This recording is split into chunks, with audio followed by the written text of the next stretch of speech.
Ma'am, మీరే అమ్మాయిని చూడనవసరం లేదు. మరి అదే మీకు ముందే చెప్పాను కదా, నా పెళ్లి విషయంలో మీ ఇద్దరిని ఇబ్బంది పెట్టదలుచుకోలేదని. అందుకే అమ్మాయిని కూడా నేనే సెలెక్ట్ చేసుకున్నాను. ఏమిటి, ఆ అమ్మాయిని కూడా నువ్వే సెలెక్ట్ చేసుకున్నావా? Yes dad. ఏంటి, అమ్మాయిని ప్రేమిస్తున్నావా?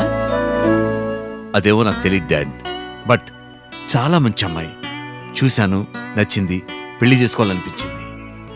దాన్ని ప్రేమ అంటారో ఇంకేదన్నా అంటారో ఐ డోంట్ నో డాడ్. ఏమే, నీ కొడుకు చాలా పెద్దవాడైపోయాడే. మీరు ఊరుకోండి. నా బిడ్డ ఏం చేశాడని? పెళ్లి చేసుకోవాలనుకున్నాడు, అమ్మాయిని కూడా తనే చూసుకున్నాడు, అంతే కదా. ఇంకా నా బిడ్డని చంటి పిల్లాడనుకున్నారా ఏంటి? నువ్వు చెప్పు నాన్నా, ఎవర్రా అమ్మాయి? ఆ,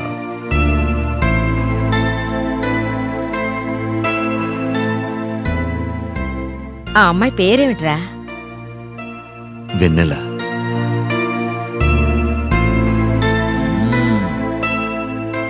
వెన్నెల, చక్కటి పేర్రా. అవును మమ్మీ, పేరుకు తగ్గట్టే అమ్మాయి వెన్నెల్లాగే ఉంటుంది.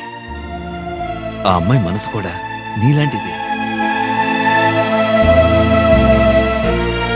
ఏం చేస్తుందిరా? మంచి పనులు అంటే అంటే ఈ సోషల్ వర్క్, సమాజం సేవ, అదంతేలే మమ్మీ.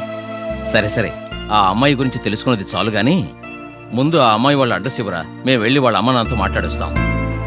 అడ్రస్ అడ్రస్ ఏమిట్రా, అడ్రస్ తెలీదా? అడ్రస్ తెలియకుండానే ప్రేమించేశావా? డాడ్ కనుక్కొని చెప్తాను డాడ్. సరే, ముందు ఆ పని చెయ్యి, వెళ్ళు. సరే డాడ్.